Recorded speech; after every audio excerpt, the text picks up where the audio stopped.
I'm Donald Moffat. And I'm Heather Menzies. Logan's Run will not be on tonight. But stay tuned for the Charlie Brown special and the Fat Albert Halloween special. And we'll be back next Monday night.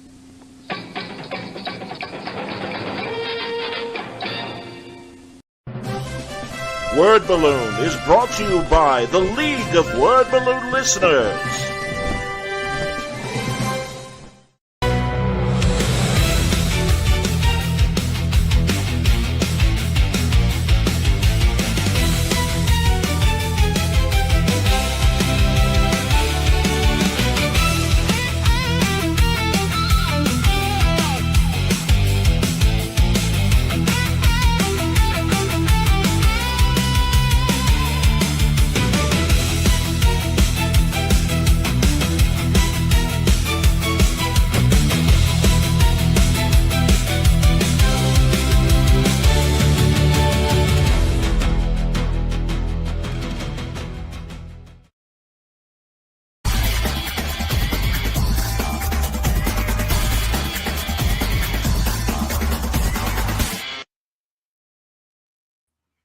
Hi, everybody. Welcome back. It's time again for Word Balloon, the comic book conversation show. John Suntra's here. When I see a pirate on screen, I get confused. You get nervous. Yeah, a little nervous. I got to be honest. Absolutely, man. So I saw Captain Phillips. I know what can happen. I am the captain now, John Suntras. Indeed.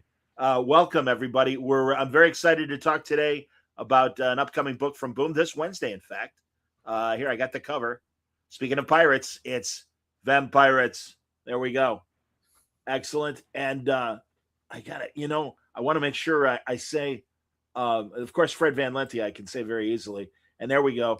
Is it Luca Pizarro? How do you say your last name, Luca? It's Pizzari with a final I. Pizzare. Beautiful, man. So nice to meet you. So glad you're joining us. Nice to meet you, man. And Fred, always happy to see Fred. So this is great, guys, honestly. And a wonderful book that starts Wednesday. Once again, I'm sorry, Luca. Every now and then I'm going to put the cover up, and it's going to block you, but we'll take it right back down. He drew the cover, so he really only has himself to blame for disappearing behind his work. That's fair. So give us the 10-cent pitch on Vampyrates. I mean, obviously the title kind of says it all. But nice little mashup, Yeah, Vampyrates is a swashbuckling, blood-sucking adventure set in the Night Isles, a world fully ruled by vampires under a 1,000-year eclipse. The tech is sort of vaguely 18th, 19th century, drawing from a lot of things that both Luke and I discovered we have a shared passion for. And it's about the ruler of the Vampyrium, which is the big government there, since vampires run the church and the state. She's forced to abdicate, essentially, flees the capital, and makes the mistake of stowing away, essentially, on a pirate ship with a Captain Nikeo, that despises her and the Vampyrium. And so she has to fight her way back up from the ranks of lowly cabin girl to becoming Queen of the Seven Seas, getting her revenge and possibly reclaiming her throne. Wow. How did you guys get together? Basically, me and Fred, we worked together on a Marvel book like quite a few years ago, and it was Weapon X. It was one of the most fun things I've done in years of Marvel, and we seemed to. It was a book that at the time he was writing together with Greg Pak, and we seemed to really hit it off. And it's like right after the book was over, I believe I was doing I was doing 4 issues. I think you did the whole thing, right? I did most of it. Greg did more of it than I did, but then we did it together. Greg Pak. Yeah. And at the end of my issues, we basically kept talking, saying, "Hey, man, this was really good. We should totally do something, create our own together." And the thing is, I'll be honest with you, I heard that from pretty much every single writer I've ever worked with. And then things just never get done because it's just something you say because you had a good experience, right? But then we, among other things, we discovered that we lived in Brooklyn very, very, very close to each other. So Fred actually is like one of the, I mean, I don't know how cliche this is. I'm a bit of a recluse comic book artist. Like I don't leave the house much and I don't see a lot of people. And Fred is like probably one of the 2 or 3 people in this industry that I actually went out and met in person and had a beer and hang out. And every time we would see each other, we just kept saying, man, we should do something. And then it took a lot of time because this industry is like every time you decide about something like this, like either I'm free but he's busy, or he's free and I'm busy. So it's like you need to basically find the stellar coincidence, astral coincidence where everything finally converges. But I believe it was after the pandemic, we probably unsurprisingly for me, work had dried up a bit. So we finally find some time to sit down and say, hey man, yeah, let's do something together. And my contributions, which I would probably say it's the single biggest contribution that anybody has ever done on this book, was basically coming up with the title, because we were trying to come up with something to do together. And I was like, man, I'm not a writer, but I had this word in my head, like vampires. I think it's a cool word. It's a word that you don't even need to know what it is. You just know exactly what I'm selling to you. And I've said this many times. I was shocked to see that on Google it show like nobody's ever, because the first thing I did when I came up with I thought of this word. I was like, I'm sure there is something called vampires, a movie or a book or another comic. There must be, and there was nothing. So basically, I said like, dude, I think it's a cool word. It's a catchy setting. I absolutely do not know what to do with it because that's not my job. So you go along.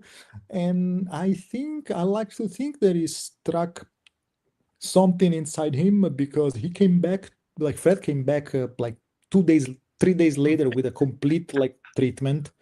And like, I believe that the treatment that he sent me is pretty much still untouched. The book that where people are gonna read like now, like very little has changed. It was just all there from day one. The first issue is exactly the same as that first email for the most part. That's cool. Am I right? I heard that another podcaster was telling me, my friend Carrie from Splash Pages, that the prologue was already published somewhere else. Yeah, in fact, the first 10 pages of the book were in Hello Darkness number 22, which is the Boom horror anthology that came out in June. So if you picked up Hello Darkness 22, you've already had your fangs wetted. Your thirst has been slightly slaked, if you will. It's like I like this thing I don't know why they don't do it more often, like comics that they have trailers like a movie, like when you go to the cinema and you see a minute long trailer.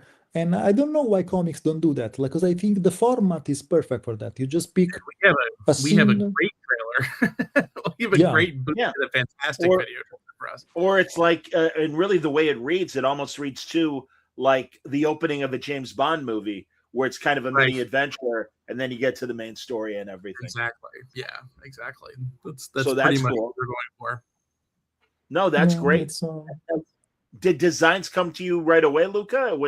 Once you coined the phrase Vampyrates, were you already designing characters and the like? The thing is, I probably my single favorite part of my job is designing characters. So basically, when we decided to go on with this and Fred sent me the treatment had all the characters listed, and their names and their description was so insane. Like, it's really a crazy crew of character that I immediately knew, like, I need to sit down and do this justice. Like, I want my visuals to be as crazy as these characters' ideas and concepts.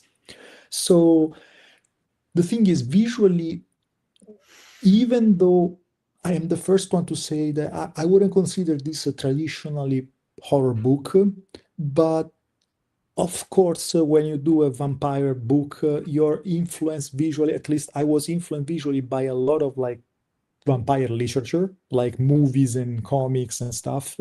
And I believe I said that in another podcast that like something I had a lot of fun that basically throughout the last century, there's been many different versions of vampire. There's like the Christopher Lee nobleman. There's the Nosferatu that looks like a rat. There's like different vampire, and I really had fun that basically we made up a world in which all these different, let's say, races of vampire, just for lack of a better word, they Yeah, coexist. So like we have a yeah, crew in which there is one Nosferatu and one Bela Lugosi with a cape. Like it's very, it was really fun to design this. very cool. There are women. I don't see any Vampirellas as part of the cast, but maybe that's still to come. And it is funny because she basically wears a swimsuit, and our entire book is set on the ocean. So let's go figure that out. Yeah, well, They need to here dress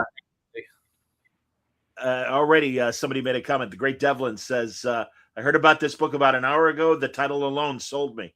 So there you Excellent. go, man. No. Good thinking, Luca. done, There you Luca. go, man. That's Very great. nice. So We've been is it? told over and over by the people at Boom that basically, yeah, the title is what made us decide to go with this book. Sure. Like No. Well, it's good news. You both are great, though. The art is beautiful, and Freddie knows how to write a story, so yep. that's good too. And as you said, you guys got together doing Weapon X, so you guys are used to each other's styles at this point. How many issues? For Vampyrates? Yeah, Hopefully hundreds, but we're in for 5 if nothing else. the first story. Okay. Yeah, first Yeah, start. yeah, and it drops Wednesday, right? It drops Wednesday, exactly. Yeah. Beautiful. All right, good timing. Excellent. Yeah, I don't know, Freddie. What else can you tell us about these characters, the main characters?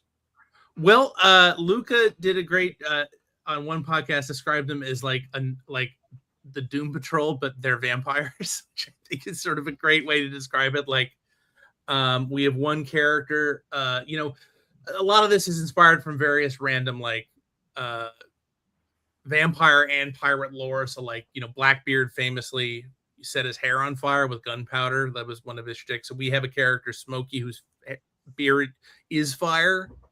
Like it's perpetually on fire because he worships this ancient fire god, which is a whole thing we'll get into at some point. Then there's Torso Tom, who had the bottom half of his body ripped off, but because he's a vampire, that's basically a flesh wound. So he just rolls around on this little wagon. He's a torso. And he's the boatswain. He's the bosun. He's basically the foreman. Torso Tom is a bit like the title of the book. Is like you don't need to know the character. You know exactly what it is. That's true. That's exactly what it says on the tin. These names are all pretty obvious. On the nose. And speaking of which, our favorite character, and I think yours too, is All Fangs Alley, who is a particularly insane vampirate who carries pliers around with her, and she removes the fangs of every vampire she defeats in battle, and then replaces her own teeth with the fangs, so her mouth is nothing but fangs. But this is, she's not a dentist. She's not like a trained professional. So kids don't try this at home. It's extremely unhygienic. And so her teeth are always like rotting in the back. So she's got to rip more fangs out and throw up. Ew. Ew. So even though it's not technically really much of a horror book, there are some horrible things in it. Sure. Absolutely, man. No, that's hilarious. Here are more comments. Rad Puppy is joining us and says, I have some glow-in-the-dark variants on order of issue 1. Looking forward to checking out. Well, that's fun. That's a good idea to do that kind of variant. Boom has really kicked ass with the variants on this one. The glow-in-the-dark one's really cool. They're doing a really cool thing in San Diego No one's yelled at me for saying this, so I'm just gonna say this. There's a treasure chest at the Boom booth. So if you're in San Diego, go to the Boom booth and check out the Vampyrates treasure chest, which has got a lot of variant. I think all of the variants are in the treasure chest. I don't know if they're gonna. They said they wanted to like bury it in the beach somewhere, like in Coronado or something, but then their lawyers are like, don't do that. Don't do that. Is so are there different artists along with the little gimmicks and everything? As far as yeah. There's a bunch. Who does the variant coverage? A really good one, Luca. You were telling me. Yeah, we basically, because the thing is, it's my first creator-owned book, and I know it sounds obvious. I wasn't used to the fact that at some point while I was working on it, the editor just wrote me saying, "So, do you have any recommendation for variant cover artists?" And I was like, "Oh, do I?" I get to pick them. So, like some of them, I immediately knew, like, I think this dude would be perfect, and he managed to, like, he actually worked out, and it's like, shout out to Michael Dialinas, did a fantastic cover. Tula Lote We did a have fantastic cover.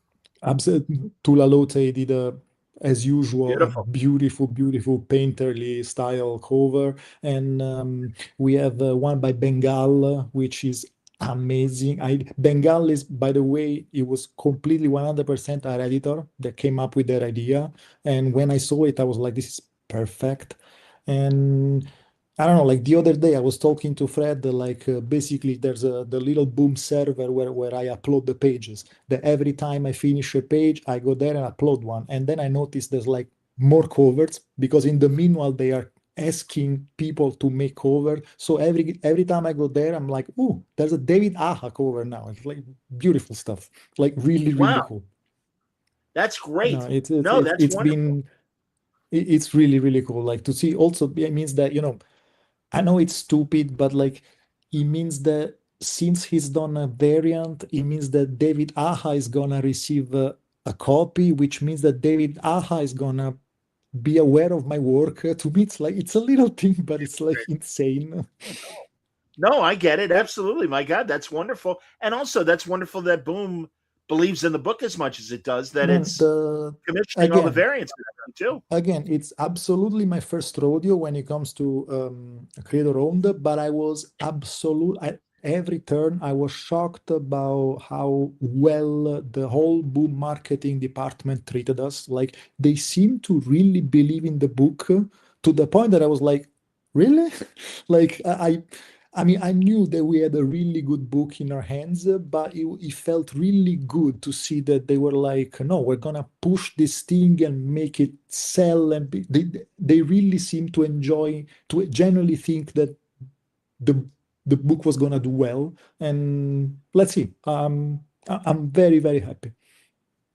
Well, you've impressed Rad Puppy with that list of artists, because even he says, man, now I'm going to have to track down even more covers. So he's excited. And just to avoid spoiler, I only mentioned the names for issue 1. I've seen covers for issue 2, 3, and 4, and they're like, there's more people. I don't even know if I'm allowed to say, but like, there's a lot of big names. Understood. Are either of you going to be in San Diego then? Sadly, no. All right. Well, let's see. I understand. I will be in New York Comic Con, though. Beautiful, in October. Excellent. And Luca, you are now based in Brooklyn, because obviously we were talking off the air. No, that's the thing. I moved out of the US basically when my 3 meetings daughter with me, was born. And he just folds the country. I don't blame you. Yeah, So, apparently I'm a bad representative of the country. Well, what are you gonna do? Congratulations. I live abroad, and it's I don't think I'm gonna be able to attend any con for the foreseeable future. I understand, man. Well, and also, again, we'll, that's all right. Fred and I will stay in the hellhole that is the United States, right now. We'll hold down the fort till you decide to come back, Luca. Exactly. We'll let you know when the coast is clear. It's okay. Yeah. Very cool. And honestly, no, it's so great to know you were telling me off the air that you're also from Brazil, and I was telling you we had Fabio Moon on the show last week. So talking about day trippers. Full disclosure, I'm like adopted Brazilian. I'm Italian, but Okay. I live in Brazil. I got together with my wife 19 years ago.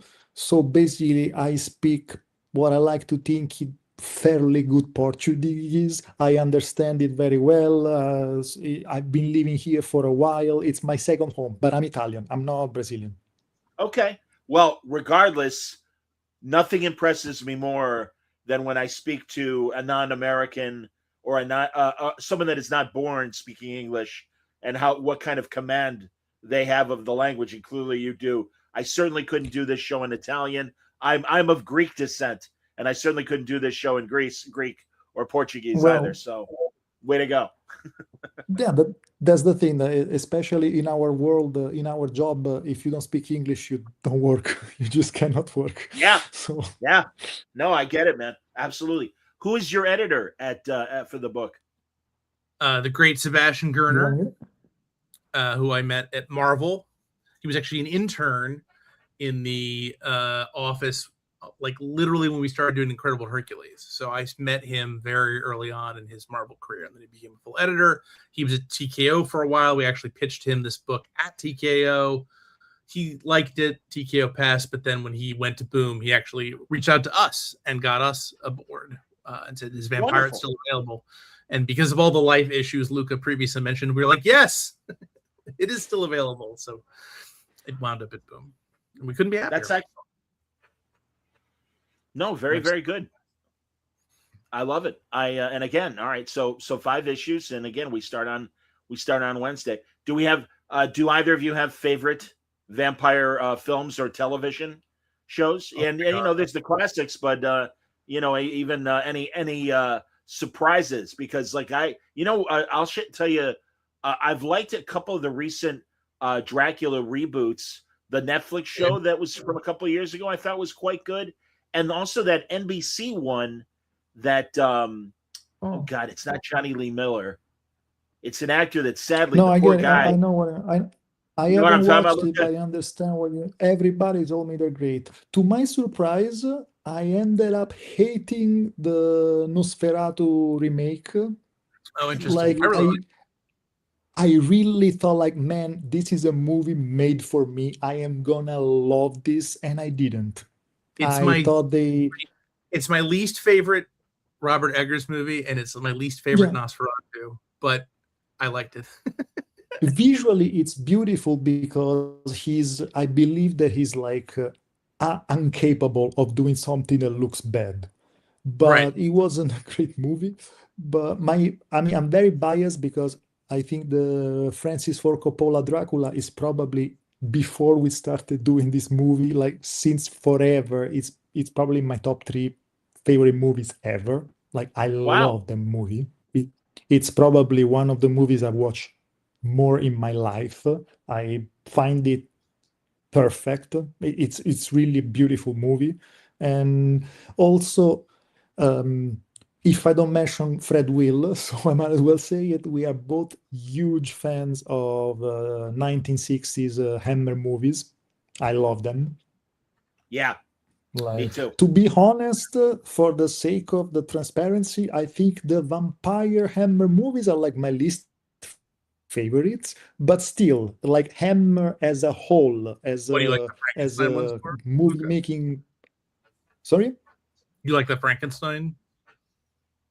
I like no, because apart from the first one, there's no Christopher Lee. But I believe their Mummies series are fantastic. They're all really good. Christopher Lee Mummy's great. I enjoy all of the Christopher Lee movies. I think my favorite Hammer one, this is sacrilege because he's not in it, is Brides of Dracula, but I love only just for the set and props are beautiful. Yeah. Peter Cushing. Yeah, but also the one that are inspired by Carmilla. They did like a couple of 2 or 3 of them. The Vampire Lovers, something like that. Talk about great titles, but my favorite Christopher Lee is Taste the Blood of Dracula, which is like the fourth movie, but I think it's kind of. I like the Satanic Rites of Dracula, which is basically, I read that it's the book, it's the movie that made Hammer say, okay, we're done, never again, because it's by all accounts a terrible movie, but I just like the boldness of Dracula in the 70s, and there's like an entire scene in a nightclub, and everybody's like in mini skirts and like funky trousers, and it's like, it's really, it makes no sense. Also Hammer, but if you want to see the rare Christopher Lee is the good guy, The Devil Rides Out is awesome. I just saw it's on Tubi, everybody, for free. I was just talking about it, I want to say even last night when we were doing movies and television reviews, the Christopher Lee documentary on Tubi. That's new. Check that out. It's very, very good. Really, really well done. Covers his entire career. And regarding the Frankenstein hammers, you realize that as great as Christopher Lee is as the monster, the real monster is Peter Cushing as the Baron. And he's kind of relentless and never gives up, you know? Such a dick. First couple of movies. It's the first. Wait a minute, one at a time. No, I heard. Yeah, I'm sorry, Luca. You start again, Luca. No, it's like I was saying the same thing. Like in the first couple of movies, because I believe that it 8, something like that. In the first couple of movies, he's like this classic gray, morally gray anti-hero, but then he becomes just straight up evil. Like he murders people because they recognize him as Frankenstein. Like it was something that the first time I saw those movies, like, okay, I think it's the first time that I actually see him, and it makes sense that the character wouldn't be a nice person. Yeah, absolutely, man. No, that's why. Well, that's the great thing about Hammer. They took it one step further, and then, God, those sets and the real castles and the various places that they shot the films. What really sealed for me is the color of their blood, because it looks like strawberry juice, and it's like it's so thick and syrupy, and it's just it always looks like acrylic paint to me. Yes, very much so. Very prime. I think it's the same fake blood they use in Japanese exploitation movies, because it looks the same. Yeah, I'm also a lot. Yeah. But anyway, by the way, just to close the tangent, best Hammer movie, in my opinion, it's not a Dracula, it's not a classic monster. They did one movie about zombies, and I don't remember how it's called. And it's like basically it's not the classic Romero zombies. It's like, sorry, I think it's Revenge of the Zombies. Or no, it's Plague of the Zombies. I didn't hear. I think it's Plague of the Zombies. I think so, because it's the classic Haitian voodoo zombies. It's not like the Romero, like, there's a virus, and it's probably my favorite Hammer movie. Yes, Plague of the Zombies is great, and they did it with a double bill with the Reptile, which is also a underrated Hammer with the Snake Lady. I always like the Snake Lady. Hilarious. And we have to, because we have sword fighting vampires and Vampyrates. Our vampires can see themselves in the mirrors, and they can throw shadows, and they are not scared by religious symbols because they run the religion. So, when you're top dog, feel those kinds of things. But because they're sword fighting vampires, we do need to shout out, even though it's not a great movie, Captain Kronos Vampire Hunter. And of course, a personal favorite, this has definitely been a top favorite vampire movies all the time, would be Blade. I love Blade. Yes, of course. No, I'm a big fan as well. You're saying that unironically. Yeah, I think Blade's. I will die on the hill. Blade is not just a great movie. It's the top one in the top 3 greatest Marvel movies. The first one.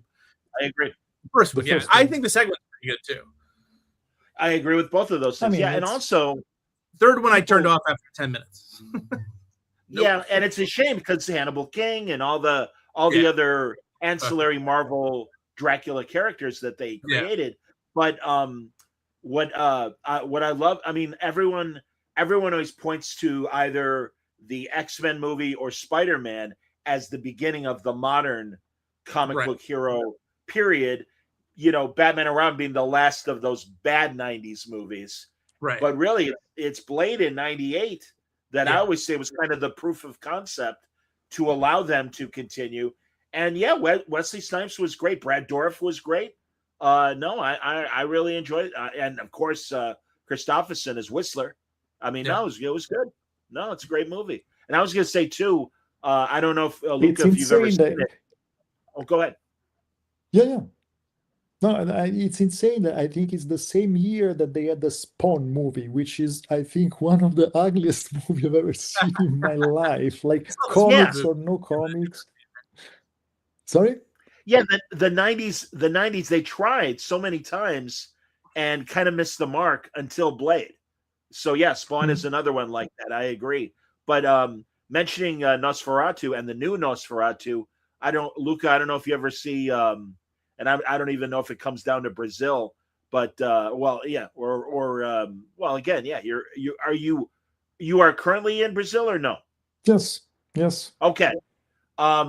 There's an American television show that they shoot here in Chicago, Svengoolie, a monster movie show where he's a monster host like Elvira and Joe Bob Briggs and other ones like that. And he now has sidekicks, and one of his sidekicks is Nostalgia Ferratu. And it's Bill Leff, this great Chicago television and radio performer. And he does the full thing. He's got the bald head. He's got the pointy ears. He looks amazing.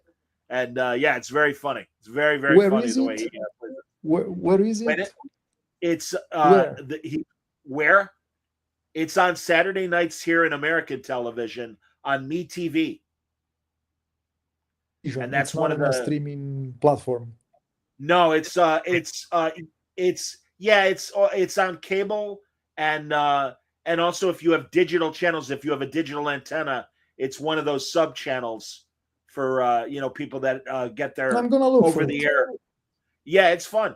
Yeah, they're online. They're all over the place. Svengoolie is the main guy, and he's a good friend of mine. I've in fact at Chicago at C2E2, the convention in April, I moderated his panel, and I've been moderating his panels on and off for like the last 10 years or so. He's a good, because we're all of us are from broadcasting here in Chicago, so we've gotten to know each other over the years. And yeah, Rich I'm Coase. definitely gonna look for it. Did you know? It's Fred? funny. Did you know this? I know Svengoolie. I've never seen the show, but I've definitely heard of him. I'm definitely a Joe Bob Briggs fan. I like Joe Bob. He's Okay. fun. When Shudder dropped his show, I dropped Shudder. Oh, I don't blame you. Yeah, that's true. Yeah, is Shudder in Brazil, Luca? It might be, but I'm not familiar with it. It's the all horror streaming service. Owned by, like, No. Sorry, I thought you meant it was the title of a series. Yeah, no. I actually had Shudder. I believe that I still have an account. It just it only works on US territory, so I cannot open it here. But I actually I had it. I had it because I think, funnily enough, it's like another huge passion of mine. It's I believe, the biggest streaming collection of Italian giallo movies from the 70s. They have them all. Like, they had a huge giallo collection, and throughout the years, I amassed a huge DVD collection of giallo movies because I really like them. But then I had to leave those behind, and somebody told me on Shudder they have them all. So I have an account. It's just it doesn't work outside of the US. You basically, if you try to open the website, it tells you you're outside of the US, so you cannot see this. So yeah, there's that. I've had that problem as well when I've been outside the US with certain channels. Devin says, and then he does, Svengoolie, absolutely, they have a YouTube channel. So, and I know they have a Facebook page where they post videos as well. In fact, they posted last month, they posted highlights from the panel that I moderated with Sven Gulli, and he has 3 sidekicks. So he has Gwen Gulli, who's a female, kind of Elvira, Lily Munster kind of combination. Very nice lady, Sarah Palmer. Like Twin Peaks. That's her stage name. Very nice lady. And also they have an imp that looks kind of like a gargoyle, like a little gargoyle. In fact, like the gargoyle from Defenders. Speaking of Marvel. Okay, sure. Okay. Yeah. The orange one. Yeah. Yeah. I will say my favorite modern vampire movie is Near Dark. Sure. Great. It's and on my times list. gets left off the list because it's sometimes I think people more sci-fi than straight up vampire. No, that's a great movie. No, I love that movie. Yeah. I never get starstruck, but one time I was tabling at the Toronto Fan Expo and I was next to Bill Sienkiewicz. Me and Ryan Dunleavy were. All of a sudden, this guy, and I'm looking at something on my table, and these fists come down on my table, and these like flame tattoos going up his arms. And I look up, and it's Lance Henriksen, and I just melted. And he was like, "Is Bill Lance there?" Henriksen has got sleeve tattoos. Yeah, it was impressive. Oh, it was badass. Why is that the thing that really shocks me? Mr. Sienkiewicz isn't here right now. Said, "Tell him Lance is looking for him." Walks up. He's the man. No, I'm a massive fan. I loved Millennium, his Fox TV show, and Millennium was really good. He had to follow X-Files, and that was a tough job for anybody. Oh, yeah. But I really believe that in a vacuum, he would have been judged differently because I thought it was really cool. It's just that everybody was immediately comparing it to 13 seasons of X-Files right away, and it's just unfair. No, you're right. But I remember they had the one episode, I think Neil Gaiman even wrote it, where there were 2 demons that you couldn't perceive them, right? I didn't know that.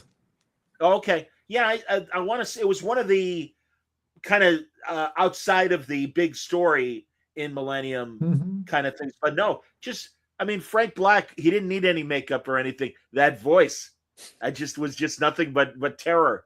And that Frank Black, and being an FBI profiler and everything. No, I'm a fan. Yeah. He's like, I always saw him as he's a slightly less terrifying Willem Dafoe. That kind of face. Speaking of which, there's another modern movie when he was Max Schreck. What was it called? Oh my God, the movie's amazing. The movie's amazing. The Eggers one. Yeah, he actually played the actor that plays Nosferatu, but in that movie, he was an actual vampire. It was beautiful. Yeah. It was The Shadow of the Vampire, something like that, right? Something like that. Yeah, man. No, that was, and he's hilarious. Also on Angel, fantastic. When on Angel they had a World War II story, and Dennis Christopher, the little blonde kid from Breaking Away, was in makeup. And they never called him Nosferatu, but it was so obvious that's who he was supposed to be. And he was just the most craven, demonic, just like, demon elf of a vampire and stuff. And just much like Defoe in that movie, was just chewing up the scenery and having a ball. So that is the great thing about vampires. Much like your story, you can really put vampires in any genre, and all of a sudden it becomes something else. And it's really interesting. So like I said, and I can't remember the name of that actor, but that NBC show, it was canceled because the guy kept failing his drug tests. He's in Match Point, the Woody Allen movie from Europe. Oh. And he's the lead guy, and he's got 3 names, and it's not Johnny Lee Miller. It's John something. Yeah, he was in the Rice Days. Yeah. Okay, yeah. And it was, what I liked about it was that it was set around the time of your typical vampire stories, but they really leaned into the industrial age, and that electricity was this new technology and everything. And that was kind of kind of I don't want to be that guy, but again, in the Coppola movie, there's like a parallel literally between Dracula coming to London and film has just been invented, which I thought it was the one of the most romantic thing ever. That he's been alive for millennia and he arrives to London and the first one of the first thing he sees is like one of the first movies being projected in public. I thought it was such a beautiful idea because it's truly like the old versus the new. Yeah, I thought it was no, the movie is so poetic, like exactly. really. Yeah, exactly. No, I do think that's interesting. Also, I got to say, and there's plenty of room on the bookshelf for your book and also what's coming out. What Kelly Jones and Matt Wagner are doing right now with their Dracula adaptations is just spectacular. So, but Yeah, also they're two Marvel, monsters. yeah, they know they know what they're doing when it comes to monsters. But I love that when Dracula shows up in the Marvel universe, and Yes. I think and as much of a threat as Doctor Doom or name your favorite Marvel villain. And I remember when Paul Cornell was doing a Captain Britain comic book about 15 And years the ago. MI13, yeah, Yes, exactly. Look, you got he it. was And Dracula had a base on the moon and was attacking this MI13 and everything. And it's like that's a good. I'm Of not in course, love. Dracula he would have a base on the moon. That's fantastic. I'm not in love with the Dracula version of Marvel, but mostly No? because I adore the Tomb of Dracula 70s series. To me, that's the Marvel Dracula. Oh yeah. Oh yeah. And That's like I believe the moment I knew I was gonna marry my wife is because many years ago, for one of my birthday, she actually got me a Gene Colan original page from the run. that's great. Wow. So Because I have it home and I get to look at it every day, and it's really good. and I'm surprised when we were mentioning Blade earlier that I didn't mention this. I own a Blade portrait that Gene drew for me Oh, that's 20 great. years ago. And yeah, I was and man, I was almost embarrassed at how reasonably priced it was because it was about 20 years ago. Yeah, And Oh I'll yeah, because I got a buddy, another artist when, that worked when in London. I opened the I got him a Gene Colan Night Force page. You remember Night Force, the that of was a course. really AC cool series book. of Mark Wolfman. Yeah. What were you saying, Luca? I'm sorry. You guys were No, I was talking like, over when each I opened the present and I saw that it was a Gene Colan page, the first thing I said to my wife, like, first, like, this is amazing. And then I was like, oh my God, how much did you spend on? Because in my head, it's like owning a Jack Kirby. And she was like, right? honestly, I'm not gonna tell you, but it was very, very cheap. It was one of the Yeah. cheapest page on the online shop where I bought it. I Huh. don't know why. Freddie, did you ever get a chance to I meet think Colin? the world has lost its sense of taste. I Sorry? agree. No, I was wondering if either of you had the opportunity to meet him before he passed away. No, no. Sadly, No, no. he. No, but I have met I've met when I was much younger. I wasn't still a comic book artist. I met John Buscema like a couple months before he died because Genius. they opened a comic book shop in Rome, and the owner knew people who knew people, and they managed to get him over to do a signing. And I think I was like 14, like I was very young. Wow. And Wow. I went there and I brought my brother because my mom at that time was like, "Oh, you're going out, take your brother." And my brother was like 8. So we went there and John Buscema started like immediately, like he just clicked with my brother and he spoke a little bit of Italian with a very heavy Italian American accent. Yeah. And he basically spent most of the afternoon like joking with my brother, and in the Beautiful. end he made us cut the line, and he drew a couple of things for us. It was really nice. See, that was my experience with Gene Colan. Could not have been nicer. He was one of my first big guests on my podcast. And then I would go to New York every year and I would talk to him. and he was so sweet and such a down to earth man for being as talented Was as he he was. was he a New Yorker? Yes, absolutely. I don't know. Yes, and Most he of loved. those days. He was so funny about Chicago. He's like, I like Chicago. It's like New York, but it's a lot cleaner. And it's like, yeah, it is cleaner because we have garbage cans. And it's in New York, they I don't know if they still do it now, but I remember not that long ago, there were no cans. Everyone had their bags on the street. We have the cans. It's still pretty dirty. Yeah, I know. Well, what are you gonna do? That's all right. It's a busy city. Can't lie. No, I do understand. God, talking about Colin and the old timers made me think of something, and now it slipped my mind. No, I love Tomb of Dracula. Well, Dark Shadows. I don't. Luca, you ever see that television show, Dark Shadows?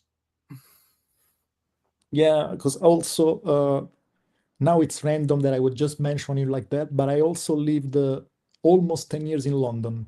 So that's when I developed a passion for Hammer movies. And Sure. after the Hammer movies, I think I was so excited about the stuff that I kept researching, and inevitably I stumbled on the Dark Shadow stuff. And I watched, I think, the first or the second season. I skipped through a lot of it because they sold it to me like, oh, it's really cool because basically it's like a very old Twin Peaks with a vampire. But nobody had mentioned that the vampire joins the show at like the fourth season, the third season, something like that. Yes. So it was like I Yes. started from the start, and I was like, what is this? Where is it? No, you're right. No, and that's what was interesting when Jonathan Frakes And joined he as Barnabas. joins the cast completely by like randomly, like, oh, one of the episodes, somebody goes in a cemetery and they open a grave, and now we have a new character forever. Yeah, Like, that's pretty much. who wrote No, that's this pretty thing? much how. No, and I was a little kid, and I'm old enough that I do remember when it was on ABC 5 days a week, and we would, especially in the summertime, we would. Oh, hold on. Can you hear me still, guys? Yep. All right, good. Yeah. My camera got knocked out, but I'll keep going. Hang on, while we're talking. Let's see. There we go. Yeah, here we go. We would stop our play and immediately run to somebody's house and watch it.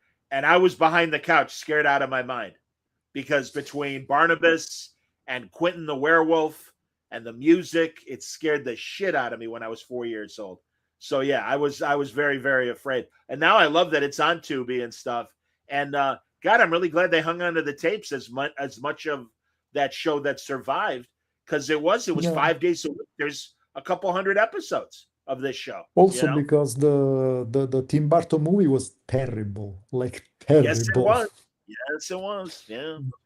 Only good thing about that was Michelle Pfeiffer, who was like I think already pushing 70s and still fucking gorgeous in the movie. Oh, she's amazing. Yeah, she's in more. I speaking of vampires, I always say her, and also Bernadette Peters. My friends are big New York, as Fred knows from his wife Crystal, one of my favorite people in the world. I have got my friends that are New York stage people, and they're all about. Now I've lost my tangent, but I was going to say about Bernadette Peters. Yeah, Bernadette Peters. She's got to be a vampire. I mean, she literally I'm not is familiar with the name, I'm afraid. Oh, she's in The Jerk with Steve Martin. She's the main female lead in that comedy, The Jerk, that Steve Martin made. And she's done a lot of comedy and is a good singer as well. But my God, she was a knockout, beautiful woman as a young performer when she was in her teens. And now she's in her 70s and really looks at least 20 years younger, if not more. And I'm like, whenever I see a woman that or a man that still looks great, and I'm like, yeah, clearly there's some vampire blood in that family. There has to be. Has to be. So that's great. I was going to ask Luca, being from Italy, did you get opportunities in Italy to do Italian comics? No, because basically what happened is that Long story short, my mom worked, now she's retired. She worked for the Italian Ministry of Foreign Affairs, which means that since I was a child, we lived abroad fairly often because she would be assigned to the Italian consulates all around the world. Wow. So we've been when I was very, very little, like from 92 to 97, we lived in Paris because she was working in the Italian consulate in Paris. And then we lived in London. And so the thing is, by the time I've always been drawing since I was like a little kid. But when I decided to, okay, I want to turn this into a living, I was already living in London. Um, I started going to the cons there, and I started building a portfolio there. I already had at that point. I hadn't been living in Italy for a while already. That's great though, man, because then you got to really sample comic books from all over the world, from wherever Oh she man, was, right? French stuff is fantastic.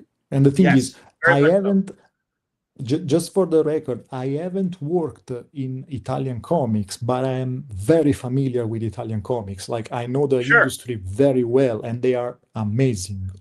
Yeah. The we used to do now I don't know, also because there's a lot of the talent is being poached by you guys.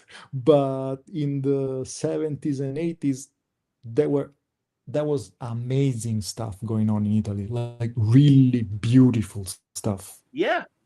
Well, And as I also got it's older, because the keep going, no, Luca. it's I'm like sorry. it's one of the things that like the format dictates the art sometimes because Yes. Italian comics as an industry, they have a much lower budget than the American industry. It means that our comics are probably for the 99.9% black and white, which means the Italian artists they were raised to draw in a different way. Yes. They learned to draw knowing that nobody's gonna touch your inks after you're done. And I truly believe that if you become a comic book artist knowing that there's gonna be a colorist, you end up being a different kind of artist. I And that's understand. also why I adore the Argentinian school of comics, because it's got the same thing. They're never in color, and the black and white artists in Argentina are like fantastic. Yeah. Also, Filipino artists are like that as well. I uh, I know. I absolutely agree. In the '80s, it's interesting. Again, you're right. America poaches all the other countries' best artists, and for a long time could pay them the best rates, so they would do the No, stuff. and I mean, But don't get me wrong, I don't hold it against you. I think the best no, no, thing that can happen to you if you're a comic book artist is to go work for Marvel. Like it's great, sure, great. But sure, it means that somebody who's got talent, rather than doing their own thing in Italy, they're doing Spider-Man now, which is yeah. again great for them. But it ends there's something that ends up being missing. No, I agree. But also, I think in the '80s, when direct market stores really started to propagate, and there were more of them, especially here in Chicago. I mean, I grew up on DC and Marvel and some of the funny books like Charlton and Gold Key. But Mhm. man, when I really started to see a lot of the foreign comics coming from Belgium and France and Italy, I was blown away. And it was so eye opening to see such sophisticated art. And then also in those Warren monster comics, they would tap a lot of great foreign artists as well. So I good stuff, mean, man. probably one of my favorite like artists, probably my single favorite comic artist of all time is Zaffino, the Argentinian guy. Sure. And his black and white is fantastic, fantastic. And I read a story, I don't know if it's true, that apparently a Marvel editor was in Argentina for a comic convention. They saw his work and they offered him a job on the spot. Like Yeah. immediately, you want to do something for us, like anything. And he did a couple of Punisher things that are just amazing. They look amazing.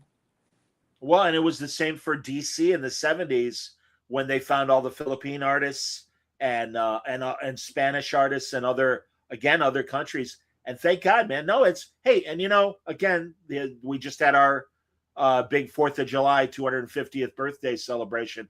There's a nice thing about America that we're very welcoming when it comes to art for the artists from other countries and their styles and stuff. So I think Can I I think all just of say that. that I'm starting to feel?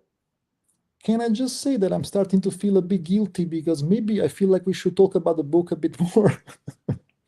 Well, sure, whatever. I mean, again, no, that's I wanted to swing it back. What else? I figured that's what happens on my show, Luca. We go into Right. tangent, and I figured with the vampires in general, it was good to talk about all these other things. But yeah, what else? Tell me, Fred. What other things you want to promote about the book? Well, I have some vampire and pirate themed trivia.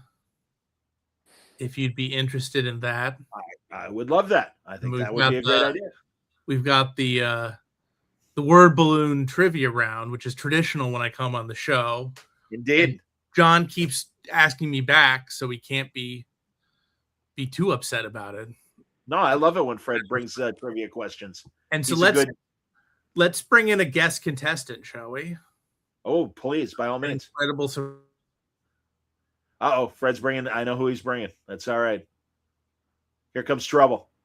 Packed in 4'11" package. Absolutely. They are, Luca. Now that's you and me. Although he'll see it when they watch this or listen to it. Fred and Crystal are two of my favorite people, and they're great. Yeah, I met Crystal, and she's fantastic. And Hilarious. So, Luca, I'm going to ask you to sit, since there's some special stuff for you as well. Here she comes. In the quiz. So get excited. Oh my God. So here is Crystal Skillman, Hello. wife and co-writer of the King Kirby Hi, play. everybody.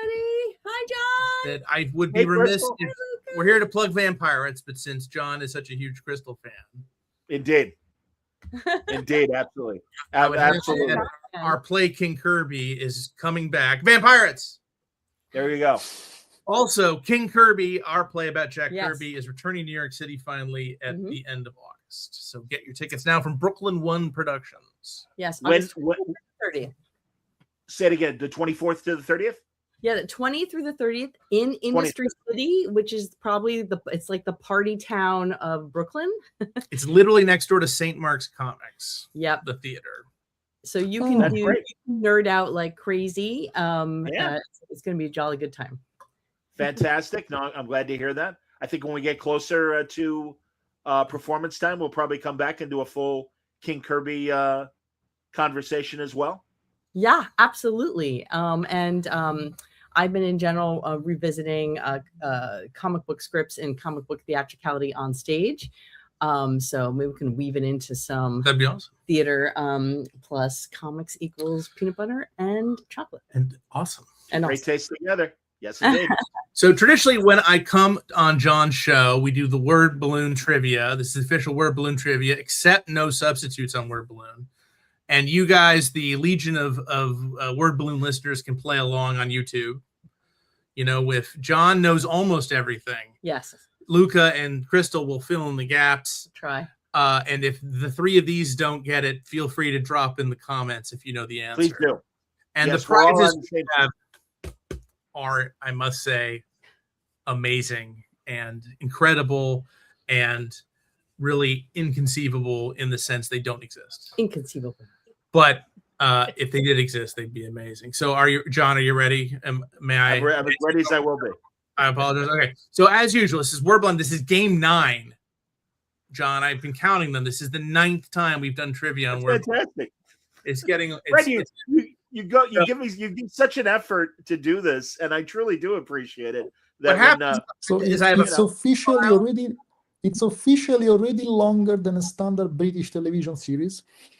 That's right, exactly. We would be halfway through season 2 if this was a British show. Okay, It's so guys, true. we're here to promote Vampyrates, which is out July 8th from Boom Studios. Luca This Pizzari Wednesday. drawing, Fred Van Lenny writing, but Adam Gazowski on colors, Jody Troutman on letters. Great team. But got 4 rounds of trivia. So the first round is a little unique, John, Luca, Crystal. This is the itsy bitsy teeny tiny round. John, this is the itsy bitsy teeny tiny round. Why is it so itsy bitsy teeny tiny? Every answer in this round, guys, is 3 letters or less. Ooh. 3 letters, 2 letters, or 1 letter. Okay. Are you ready? Yes, sir. League, are you ready? I will take your silence. How to be yes. how do you do it with the answers? Like we take yell it turns, like if you feel like you know it, you just say it? It's Fred against the world. You guys are playing against me. So We're all part of the same team, but yeah, we're all on the whoever same gets team. it. Exactly. All Sure. right. All right. So itsy bitsy teeny tiny. I'm going to screw that up. Itsy bitsy teeny tiny round. Question 1. In the continuity of both the original and reboot Planet of the Apes movies, this is the first word in English said out loud by an ape to a human being. No. Correct. No is correct. That is the first word said in English by. Oh by yeah. an ape. I believe that's Natalie Trundy, I believe, playing was it Nova that says no, or no, you said an ape. So No, is it it's Caesar's wife? I think it's Caesar. Yeah, it's Natalie Trundy, right? It's Caesar in both versions.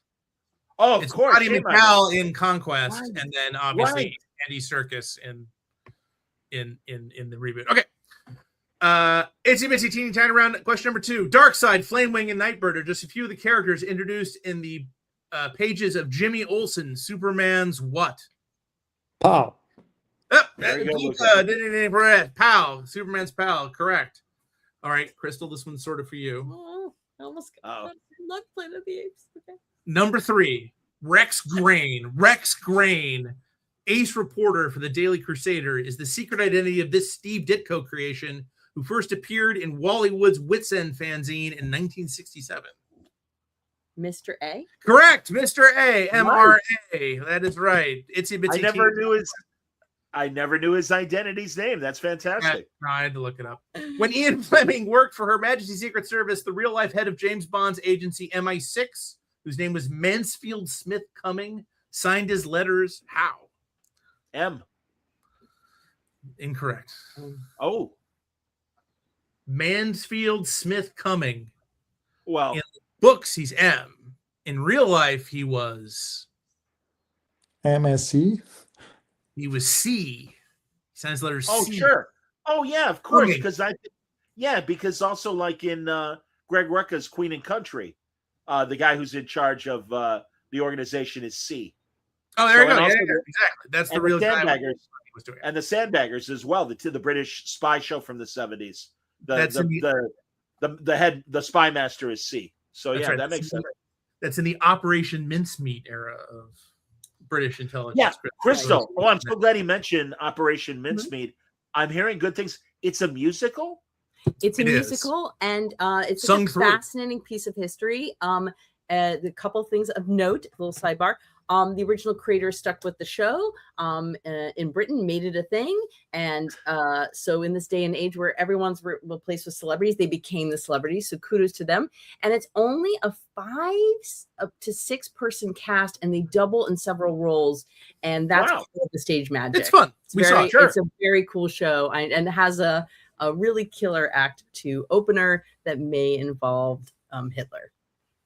Or nice. Again, well, it is a World War II show, right? So Yes. Right.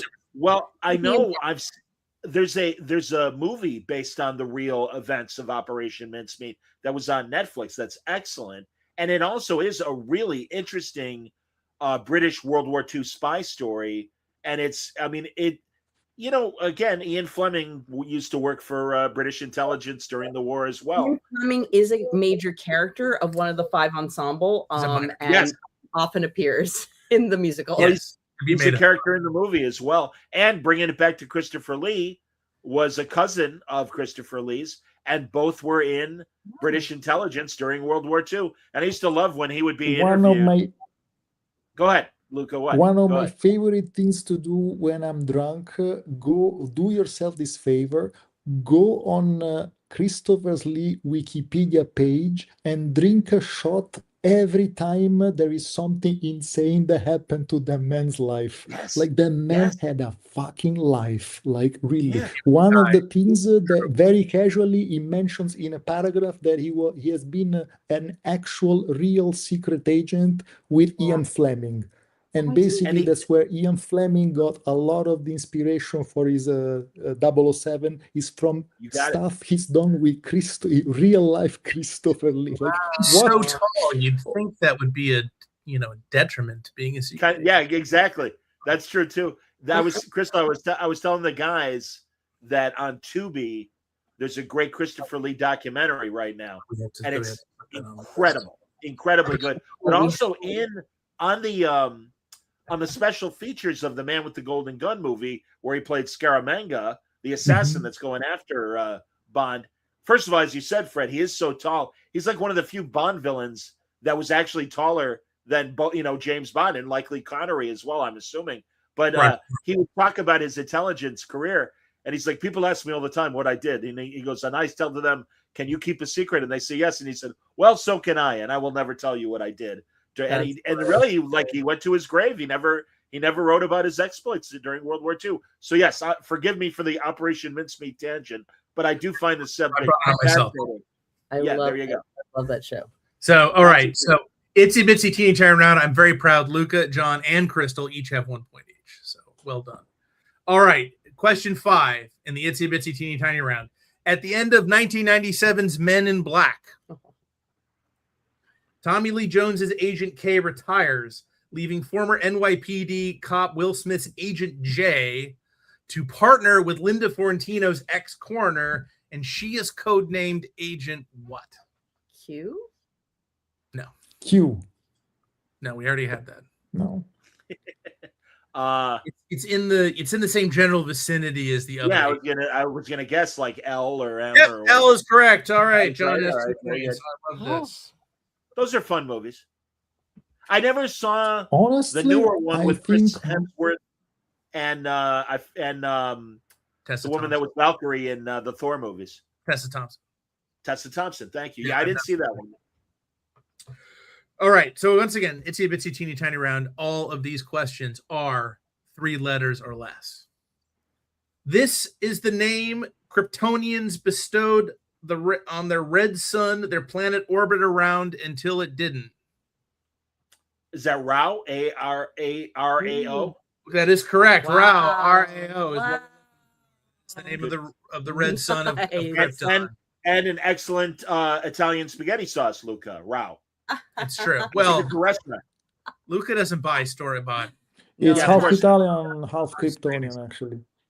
They'll throw him out Yeah. of the country. Out of whatever country he's in. Question number 7, Itsy Bitsy Teeny Tiny Round. All answers are 3 letters or less. You know him better as Kung Fu Panda, but his parents named him what? Poe. Oh my God, John, you're crushing it. Lou. It's correct. That is correct. That's a great Kung movie. Fu Panda's That's real a name great is movie. What was it? Poe. P-O. Oh, As Jack in Black. Edgar Allan, but without nice the E. job, John. Wow. All right, this one's the final question in the Itsy Bitsy Teeny Tiny Round. Oh, great. Rao, Wow. yes, that's Hey, Yeah. it. Rao, that's what. Yeah, kind of like Wow. Great Scott. Yeah, that's a good Kryptonian Yeah. exclamation. Great Rao. Final question, number 8. At the 2006 box office, 2006, the 3rd highest grossing comic book movie behind films starring the X-Men at number 3 and Superman at number 5 was a movie starring this Alan Moore co-creation. V. Correct. Luca is right. Yeah, that of is course. V for V for Vendetta. Vendetta. Absolutely. Yeah. Very nice. I don't know why I always want to say Swamp Thing, and I know that's the 80s, and I know it didn't go well. And Yeah. he wasn't created by Alan Moore. But fair enough. Oh, right. That's right. Oh, bad. Oh. Well done. Okay, we got. And I miss David Lloyd. Speaking of V for Vendetta, Yes. and I love David Lloyd, and I'm very happy that he is happily retired and doing his Aces Weekly online comics and digital comics that he makes, and he's kind of curating and giving all these amazing international creators the opportunities that he does. But I've had him on the show a couple of times. I really miss his art, and it was so brilliant, and really, along with the other great collaborators with Alan Moore, I think should be right there with Dave Gibbons and the like, as far as like the signature Alan Moore co-creators, Kevin O'Neill, people like that. Absolutely. Honestly, I mean, genius aside, because Alan Moore is clearly like somebody else said, a huge brain. But like, I have to say that aside, something that never sat right with me is how he treated his co-creators, because he likes to make a big fuss about everything, not realizing that, he's a lot of times it's like, oh, you know what, that movie was terrible. I don't want your money. Fuck off. Give me back my royalties. And it's like, maybe the artist would actually love the money very much.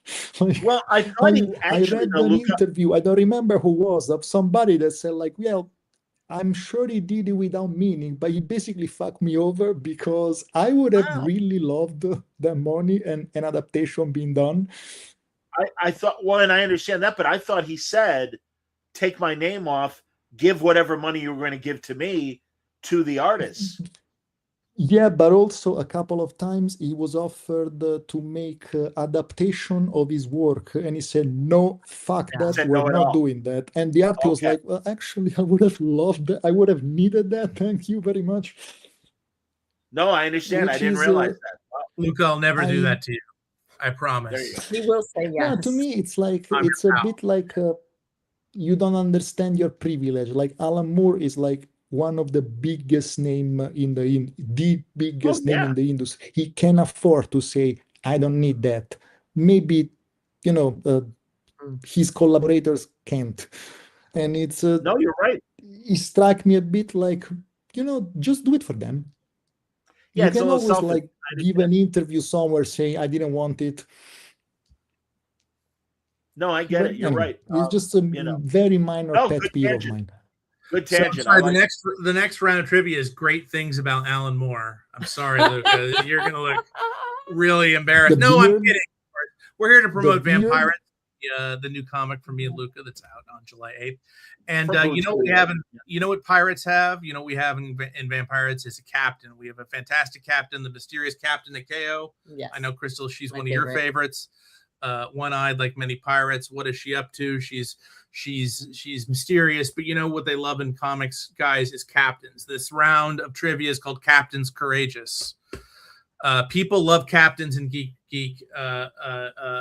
media, and so we will ask you a bunch of captain questions. All right, you ready? Captains Courageous is the new round. Captain, that's right. My captain. Oh, my captain. The first question is, as of February 2025, which Star Trek captain has appeared in the most individual TV episodes? Oh, fuck off. I don't know. my only weakness, Star Trek. Oh, don't worry, Luke. I got you covered. That's my favorite thing. I assume it's Captain Picard. Yes, I'm afraid Crystal said it first, so she gets the point. Oh, I'm sorry, Crystal. I apologize.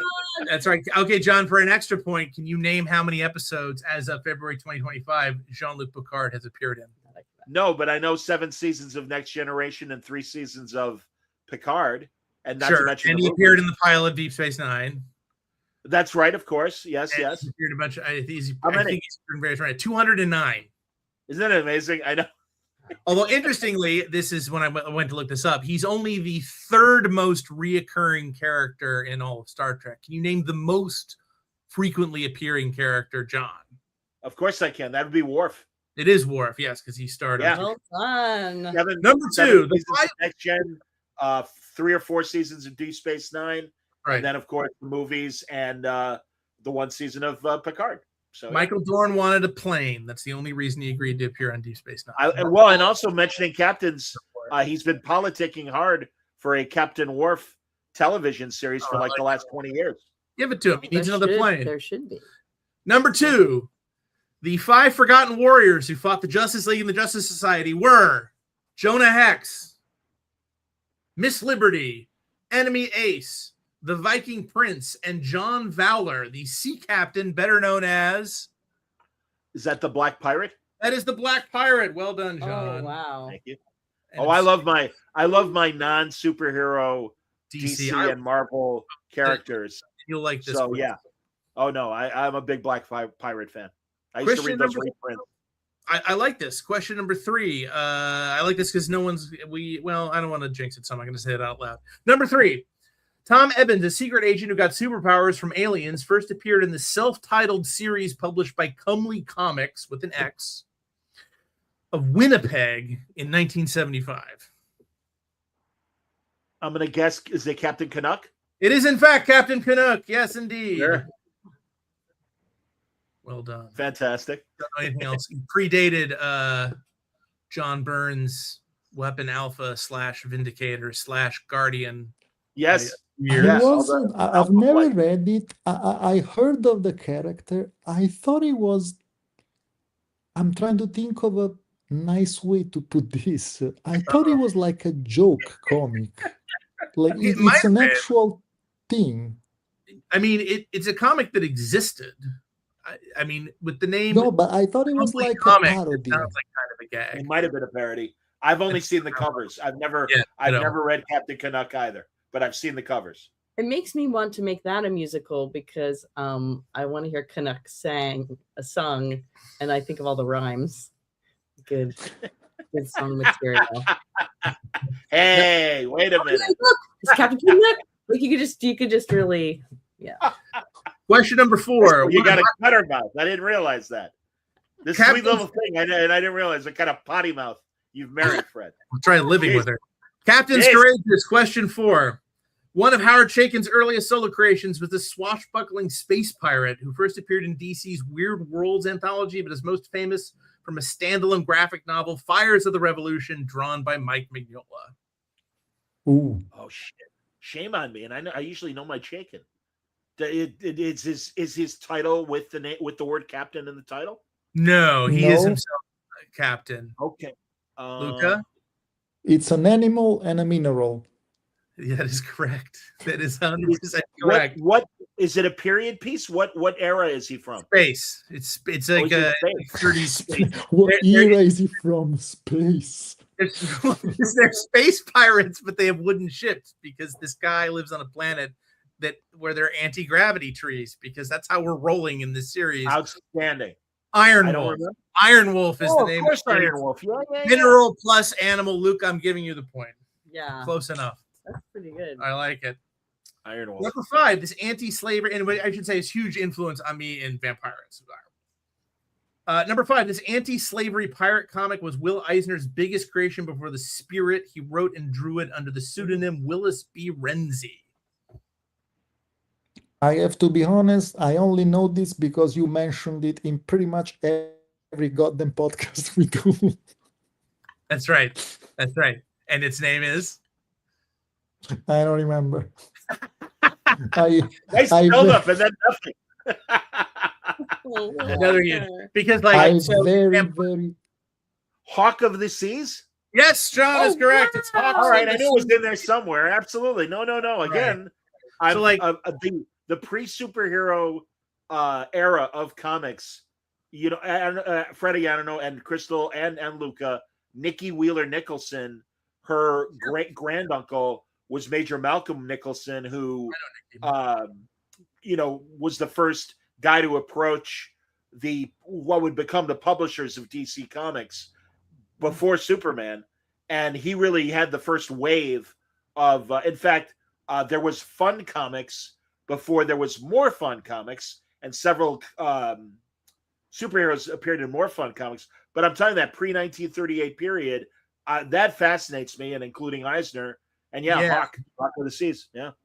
I mean, it's also big influence on Vampyrates, because in Vampyrates, there are humans, but they're a food source, and they're shuttled around on ships. So the Captain Ikea is attacking the ships and freeing the humans. So there's a little bit of influence. Sure. Like we were saying earlier, the vampire metaphor, can be used for all sorts of different things. Pretty amazing. Number 6, 2 of DC's original losers held the rank of captain. Can you name either of them? Oh man. One is Flag, Captain Flag. No, he's Suicide Squad. Good guess though. Okay. Because I'm thinking of the There's Johnny The Cloud. Darwin Cook animated show that Right. was amazing. Yeah. Frontiers. How was it? How was it Yeah, New named? Frontier. So yes, you named one of And them, there John. was Cloud. Oh, I didn't realize Johnny Cloud was the captain. All right, excellent. Oh, Captain, the other- was it Captain Strong or no? Captain Storm. Close enough. Captain Storm. Okay, Captain Strong is their Popeye, and maybe I'm already telling another Fred trivia question, but in the 70s, when Superman comic books were so crazy, there was a obvious Popeye parody, and his name was Captain Strong. Insanely, it's one of 2 Popeye parodies that are part of the Superman mythos. Yeah, that's true. Being Bilbo, what's his face? Right, or Jerry Ordway's creation, Bilbo. Absolutely. All right, we'll go to a more recent one. Marvel's irreverent hero team Next Wave was comprised of Monica Rambeau, Elsa Bloodstone, Aaron Machine Man Stack, Boom Boom, and this character created for the series. Oh, I don't know. And I like it was Warren Ellis. yes, he's the guy that swears a lot. Yes. He's the most Warren Ellis thing you ever read in your life. Like it's like you ask an AI to write me a Warren Ellis character. That's right. But what the name of this round is Captain's Courageous, Luca. It's Captain, yes. Correct. His name was Captain. that. Well done, Luca. it was actually Captain Redacted. And in fact, he says, "Oh, really?" Captain America beat the crap out of him, and then stuck that's in funny. his mouth. I also remember Captain Midland's. The book was really fun, though. Yes, from Paul Cornell's. We mentioned it before. Captain Britain and MI13. There's a kind of a lowercase because there's Captain Britain and Captain America, and for the area of the Midlands, there's Captain Midlands, and he had a shield as well. Yes. Last question, Captain's Courageous round. When Bruce Wayne captained a pirate ship and an Elseworlds Detective Comics annual, he was known throughout the Caribbean as what? Oh man, I talk about that book in another show we did. You did. It was. But I was mostly looking at the lovely art. Who drew it? The Argentinian it was something guy. With the it's Salazar. it was drawn by Enrique Alcatena. Oh, okay. Yeah, That was a great. That was one of the few great Elseworlds annuals because the art was fantastic. The Chuck Dixon wrote it and knows something about pirates, and he was called Leatherwing. Oh, that makes sense. Leatherwing, yes. Was the Batman of pirate times. I thought it was going to be Captain Parent. That they had a very. It's like run! It's Captain Parentless. My parents. So bad. And also didn't Chuck write for Cross Gen? It didn't. It was right at the end of Cross Gen, and maybe only 1 or 2 issues came out.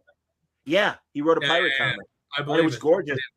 Chuck, really, listen, and I've always said this, because for years I always had wonderful conversations with Chuck.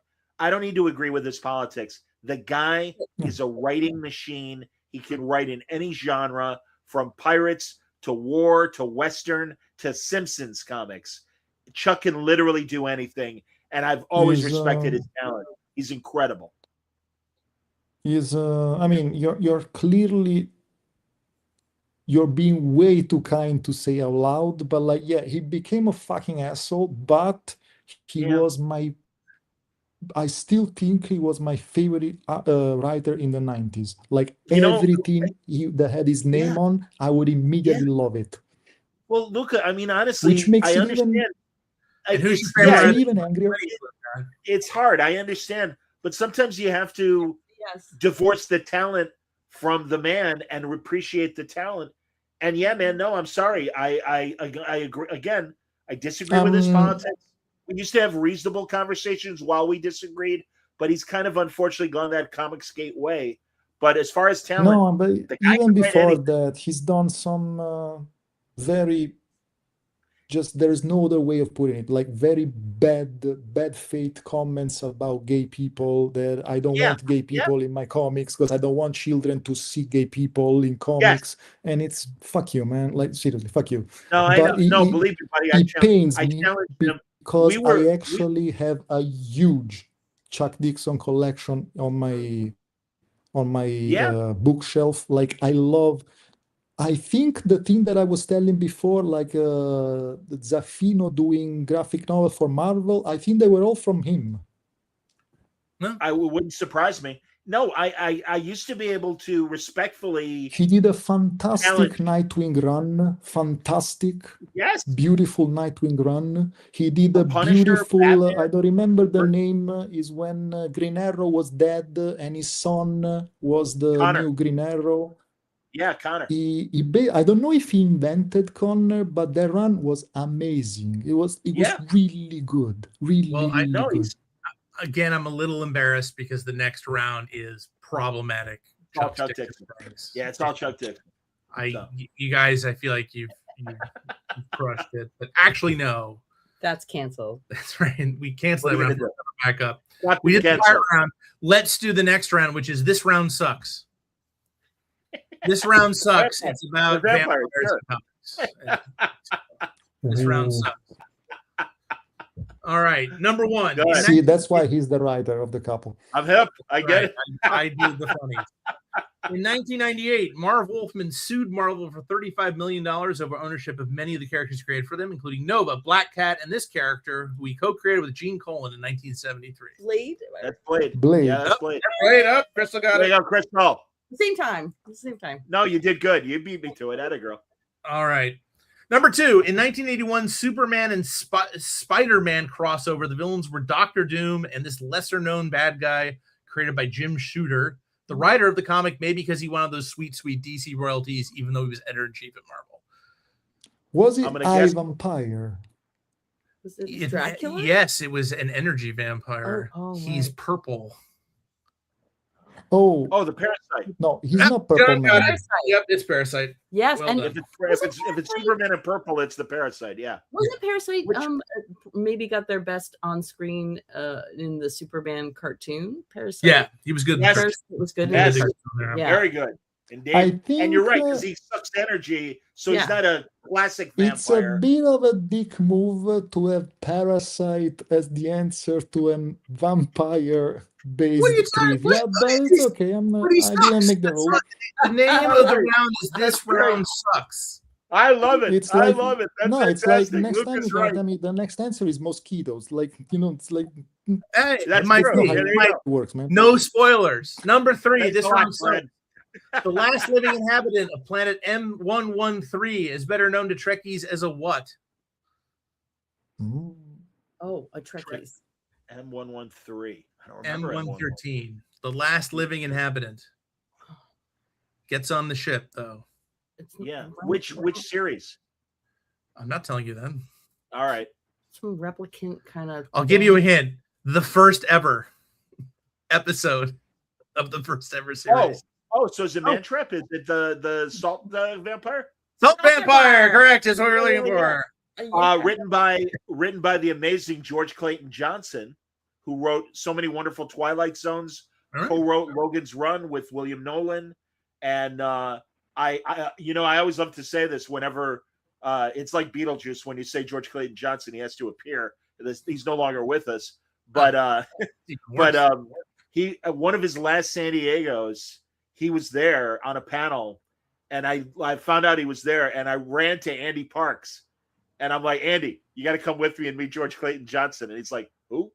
And I'm like, first Star Trek ever aired is his. He wrote Ocean's 11. He wrote the original story that became Ocean's 11. Co-wrote Logan's Run, Twilight Zone, all these great. He's like, yeah, we do need to meet him. So we went upstairs. I didn't have the guts because I was so fat to take a picture with him. But Andy and him took a picture. But I shook his hand, and he's really one of the sci-fi and fantasy masters. I love that guy. And yes, he wrote the Mantrap. He created the Salt Vampire. We just went to the Star Trek. I was gonna say now we get to. So if you ever get a chance, have you ever been to the set recreations, John? Cool. Ticonderoga? No. No. Tell me. It's amazing. Basically a guy who was a costumer on Next Gen. The guy he worked for was the original costumer on the original series, and when the guy died, he bequeathed this dude all the blueprints of the sets. He somehow had a copy of the original blueprints, and so they've recreated all the sets of the Enterprise.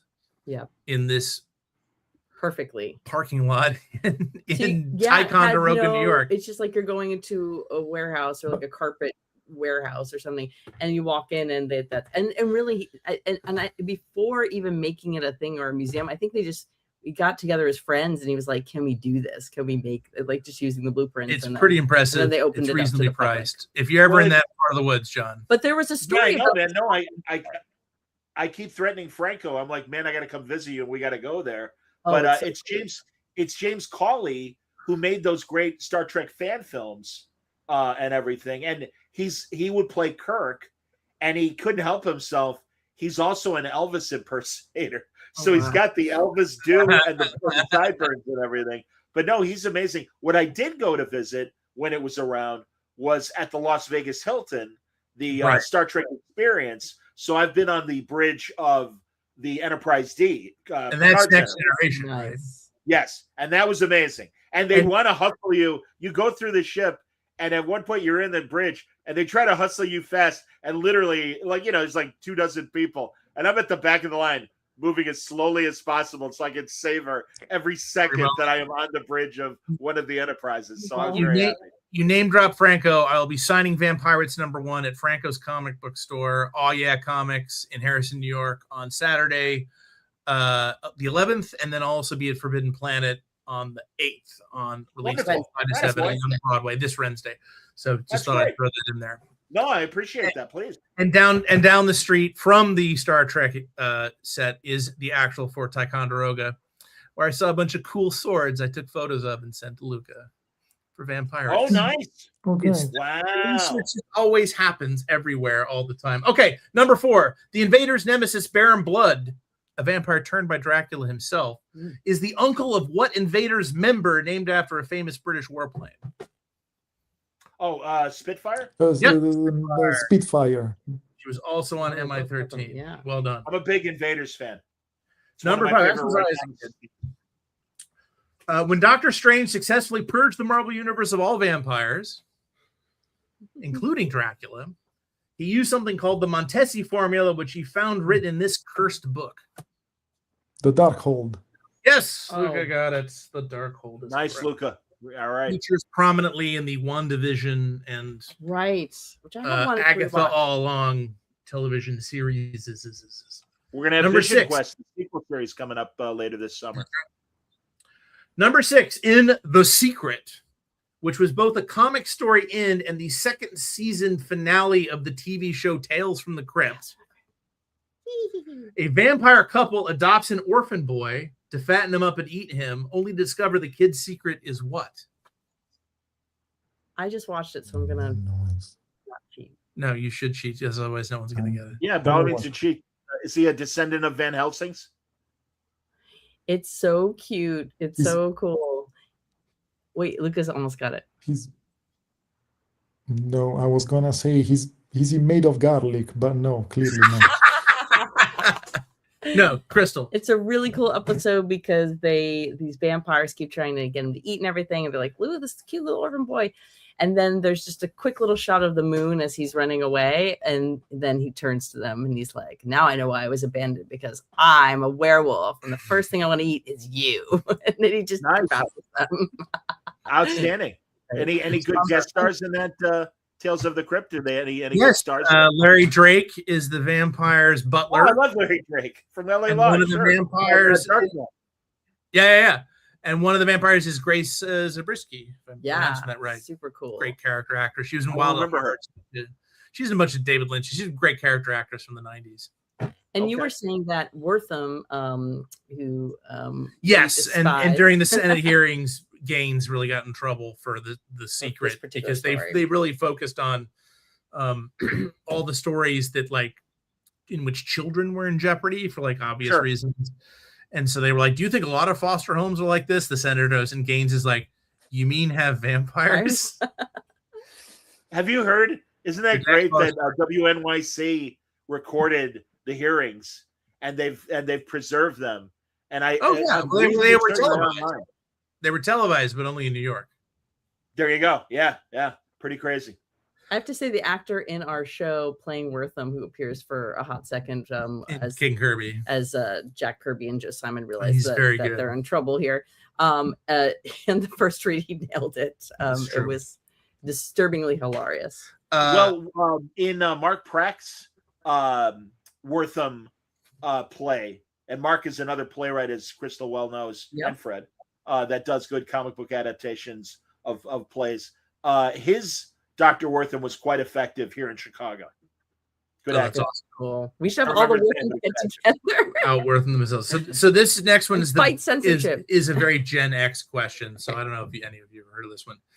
Drac Jr., Frankie, and Howler are the teenage descendants of famous monsters who formed this do-gooder group to fight Dr. Dread and Ogre, which is the organization of generally rotten enterprises. Hanna-Barbera cartoons from 1980. To fight Dr. Dre. Dr. Dread, yeah. 1D. Not the rapper. No, Dr. Dread, D-R-E-D. Is it a 90s cartoon? 1980. It's not Monster Squad, right? So no, it actually predates the Monster Squad. I thought this might be too much of a deep cut. I'm really upset because it sounds like something I will love. It was amazing. Well, you're such a Scooby-Doo fan. Were they also in race cars? Yeah, exactly. Yes, there was a race. There were race like cars. The wacky races. This was the Drac Pack. And if you remember, the Drac Pack, yeah, that was it. Was now, just before the Monster Squad movie, there was a 70s Saturday morning live action show that Gopher from the Love Boat was on, Fred Grandy, right? And he worked in a wax museum, and they had a werewolf, a Dracula, and a Frankenstein monster, and it was also called the Monster Squad. And I don't know how both had the same title. Maybe it was the same production company, but it was horrible.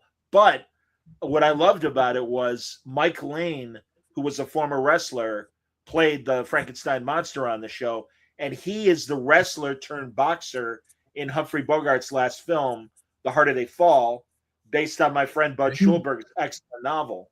And Mike Lane is amazing in The Harder They Fall, and very dramatic role, and he pulls it off quite well. The Monster Squad, not so good, but it's out there. You can find it. John, that was amazing free association. Thank you for that. Well, these things happen. Appreciate it. It makes me when you talk to me, you know this is when my neurodivergence comes to full front. That's half the fun of the trivia. It's not just the trivia questions. I'm learning so much from you while we're doing the game. So it's sure. It's it's people helping people.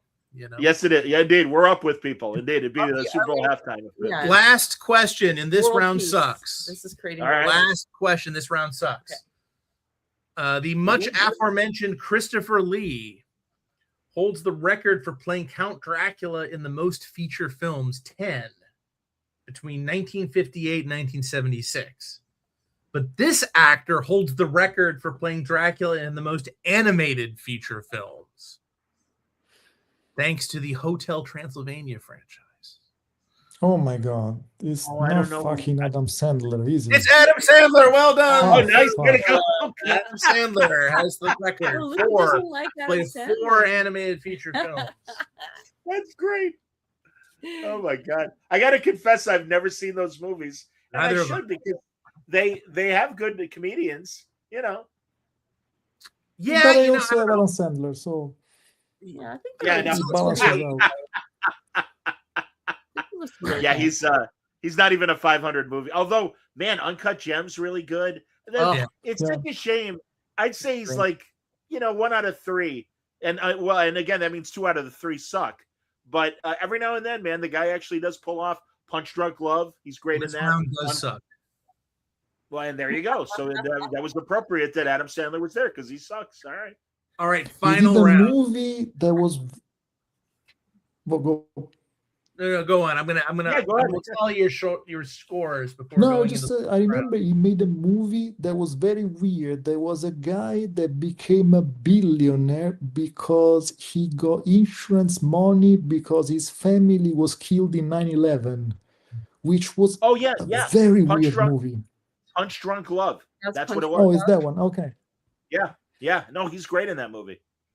I for a second I thought you were talking about Mr. Deeds, the remake that he made of Mr. Deeds, No. where he becomes really rich. But no, Punch Drunk Love. No, and it's this tragic character, and he was great. He did a great job. And Uncut Gems is one of the best films ever made, but I wouldn't say it's a comedy at all. Not at all. It's dark. It's almost like King of Comedy or something. It's very subversive, I feel. Yeah, and it's a Netflix original, right? A what? It's a Netflix original, right? No. It was. I missed it in the movie theater, and then a student was saying that I was teaching was saying to capture anxiety. This is the movie that they think of, and I started to watch it, and I realized how it was like kind of a cinematic masterpiece. I was like, how could I miss that? This was. I thought it was I don't know why. I always thought it was a Netflix. It was on movie. Netflix. Well, it was on Netflix, and maybe Netflix. No, but it wasn't made by Netflix. No. Okay. Well, no, also, I think you're getting confused, Luca, because a lot of Adam Sandler's recent movies. Yeah. I think he has an agreement with Netflix. Like he does. He has to put out a certain amount of movies. Yeah. All right, we're going to go to final rounds, which are all Adam Sandler movies. You guys keep bogarting my rounds. So I'm going to swap it out for a new one. But before we hear about the last round, your scores, the biggest learner tonight, which at the horror trivia place, that's what they call the person in third, and that's Crystal with 4 points. But excellent. Luca, you're second with 6. John, comfortably ahead with 11. 11. All right, I can coach this round. This next round is kind of a group effort, so we won't necessarily be judging you individually because this is the mystery round. I'm going to give you 9 questions, seemingly random, and the 10th question is just what is the theme. The combination. I will say it's not necessarily the whole answer that's part of the theme for the round. It's sometimes just the part of the answer. So and / sometimes the question, but mostly it's the answer. Right. So he's going to ask a bunch of questions for our audio and video audience, and they seemingly have a connection, a link. Yeah, and you have to figure out what is the link. All the answers are okay. Yes. Okay. Mystery round. Question 1. This legendary British artist who died far too young in 2016 was best known for his collaborations with writer Garth Ennis, with whom he created the Vertigo series Preacher. Okay, Steve that's Dillon. Yep. Yes. Okay, sounds good. Slightly ahead on that. This DC comic superhero created by Max Allan Collins and Terry Beatty debuted in 1987 and is the secret identity of washed-up college football star Jack Wheeler, who becomes a masked vigilante when his mafia princess girlfriend is gunned down and she leaves him all of her money. Easy Wild Dog. No. Wild Dog. Attaboy, Luca. Yes. Yes, Luca got it. It's Wild Dog. That's right. Woo. So, keep mental track of the answers as we're going through here, and maybe some will come for you. Number 3. Is it cheating if I'm writing them down? No. Yeah. Steve Dillon, Wild Dog. Number 3. Though Christopher Priest based the mannerisms and look of Everett K. Ross, the State Department liaison to Wakanda, in his Black Panther series on Friends Matthew Perry. In the MCU, Ross is played in rather straight-laced sidekick fashion by this Sherlock and Hobbit actor. Martin Freeman. Correct. Martin Freeman plays Everett K. Ross. I love Martin Freeman. One of my favorite actors. Wait. His Watson is incredible on Sherlock. Watson is very good. Oh my gosh. Number 4, The Planet That Came to a Standstill, a story featuring Adam Strange and the Justice League fighting Kanjar Ro, won the Best Book-Length Story Alley Award in 1962. The story appeared in the 75th issue of what long-running DC anthology series? Strange Adventures. No. No? Mystery in Space? Mystery Space is correct. Mystery in Space had the 1962. Marvel was just getting started in 1962, so DC could still knock him. I love Adam Strange's uniform, and I love the fin on top of his helmet. I know, right? Murphy Anderson designed that costume. Yes. It's pure pulp. The character and the jetpack. Pure any hero with a jetpack, you had me at hello. So we have Steve Dillon, Wild Dog, Martin Freeman, Mystery in Space so far. Number 5. This island nation in the DCU is first mentioned in The Dark Knight Returns and is where most of James Gunn's 2021 movie, The Suicide Squad, takes place. Oh, San Lucia? Nope. I know It's that got a romance Marvel has language got in a it. very famous island, the Madripoor one. So it's basically DC's Madripoor. Madripoor is Marvel. Yeah, basically Yeah, it is like- DC's Madripoor. Can you repeat it? This island Santa nation DCU, and I'm not going to actually give you the answer because it would help you get the theme. So I'll give you the answer at the end of the round. This island nation in the DCU is first mentioned in The Dark Knight Returns and is where most of James Gunn's 2021 movie Is it Corto? Is it Corto Maltese? No. Corto Maltese is correct. That is the name of the Okay. island. Because he's in. It's in. Vicky Vale supposedly does her photo spread. That's right. It is in the mentioned Batman movie. in Tim Burton's Batman. That's a good Yeah. point. Because it's where they it's the Soviets try to nuke it in Dark Knight Returns and Superman. Right, and Superman takes the blast and gets emaciated, and That's he right. needs the sun to become super again. This It's a great versatile, set. number 6 in the mystery round. This versatile comic actress plays Poison Ivy on HBO Max's Harley Quinn cartoon, and appeared as a CIA agent in Wakanda Forever. Oh, it's She's also her last name is Lake, right? Her first No. name. Oh, Lake Bell. Correct. Lake Bell is correct. She That's also Brian. played- Isn't she Brian Williams' daughter? Oh, is The she? NBC anchor? I believe. I'm reasonably certain. No, that's the Get Out person. Oh, okay. That's she was in Megan. What the heck is that actress's name? She was in Girls. Anyway, I don't know. Oh yeah. Yeah. That's person. right. But I like Lake Bell. She's cool. number 7. This Hold on. My buddy Patrick Schumacher was the showrunner for the animated Harley Quinn, who also then graduated to Abbott Elementary and is kicking ass. But that's and I'm cool. very happy for him. that but was yeah, Rooster Teeth did. Great Doug guy. did Harley. And he also show ran that short-lived William Shatner show, Shit My Dad Says. That was based on the Twitter account. Well, I love the Harley Quinn show. Is fantastic. It's so good. Oh my God. Hilarious. Yes. Number 7, mystery round. Steve Dillon, Wed Dog, Martin Freeman, Mystery in Space, Corto Maltese, Lake Bell. Number 7, this Catch a Falling Star and Magic Moments crooner threatened to steal Lois Lane from Superman in November 1950's Superman number 67. He also Would that be Perry Como? That is Perry Como tries to Thank steal you. Lois Thank Lane you. from Superman in Sure. Superman 67. Sure. Come on. Perry Como was in a Superman comic. Yeah, he was on the cover. Oh, it's Pat Boone. Crazy. All right, number 8. Future Monty Python members John Cleese and Terry Gilliam first met when the former posed for the latter for a Fumetto photo comic in which he played a man who falls in love with his daughter's Barbie doll that appeared in What Harvey Kurtzman parody magazine published by Warren. Help. Mad. Help is correct. Yes. Whew, well done. Though in I'm a big English, Python guy. fumetti has become synonymous with photo comics, the word literally means little puffs of what? Likely in Smoke. reference to comics. Smoke. Word. Yeah. I explained that to these two wrestlers that Art Baltazar did a comic book with, and Chris. Oh God, I can't remember his last name, but fantastic guy. And I'm like, oh yeah, I'm like, so you guys made it because it was half Fumetti, half Art drawing the comic, and Right. so so I'm explaining to him like, well, you guys are in the Fumetti section. He's like, pardon me, and I explained to him what Fumetti was. And it was like speaking to somebody who heard like, a new word in a different language. It's like, well, this fumetti, as you call it. I'm like, no, the industry calls it fumetti. I just happen to be telling you about it right now. That's It's right. not my word. To me, but, this is a whole layer of confusing because fumetti in Italians is just our word for comics. Comics.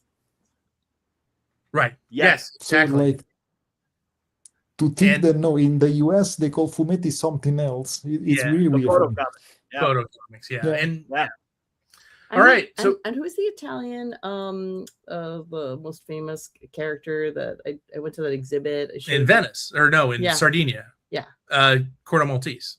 What a Maltese. Corto Maltese, Ugo Pratt.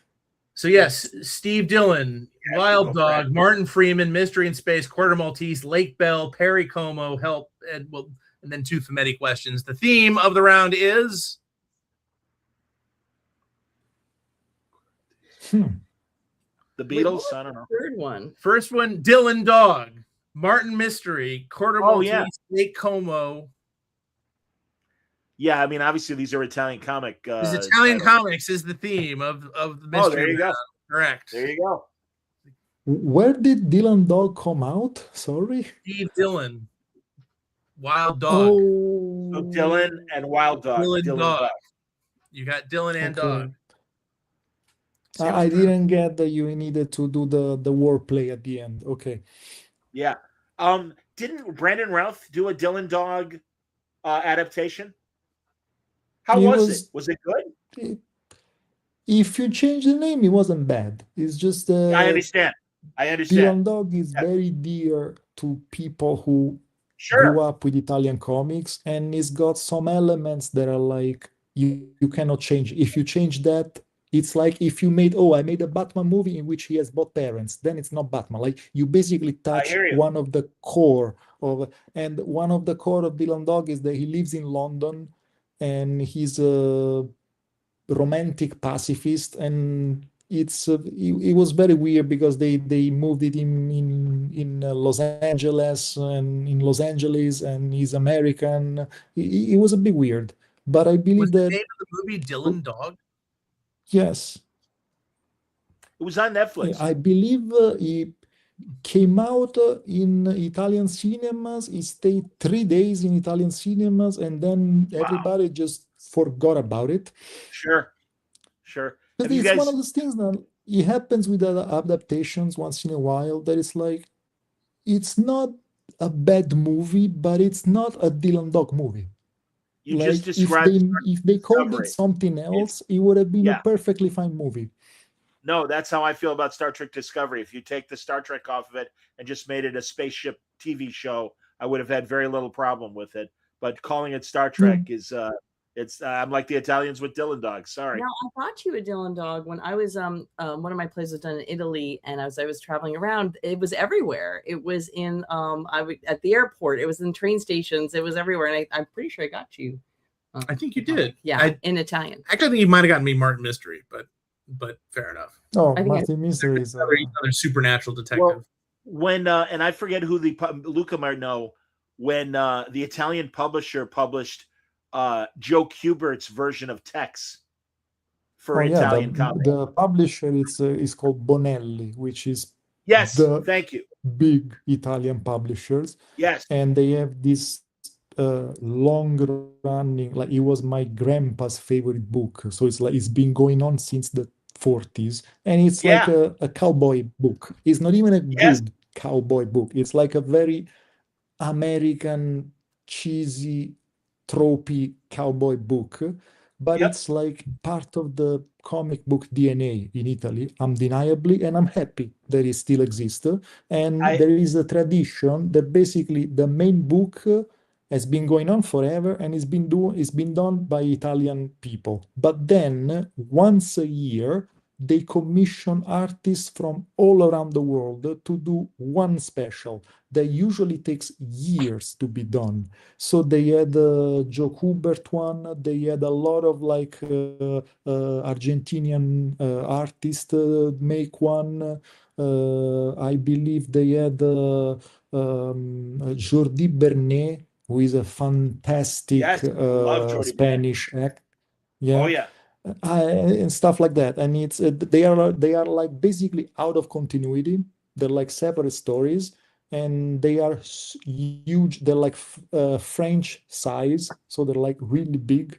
And the Joe Kubert one is fantastic. And apparently, I heard that from the moment where they agreed to make it to the day that it actually came out, it was something like 10 years. So it's like pretty much what's happening with Vampyrates, I guess. It's pretty much the same schedule I'm working with Vampires. But it is really, really good. That's excellent, man. No. I'm a big I became aware of Tex because of Kubert's work on it, and it is one of my favorite Joe Kubert stories outside of like the Sergeant Rock stuff that he did and all the other great war comics that he did. No, it's I don't know. Did Mobius did Jean Giraud? Did he ever do Tex? I don't think no, I don't think so. I think knowing Mobius, probably Bonelli was too establishment for him. I understand. Yeah.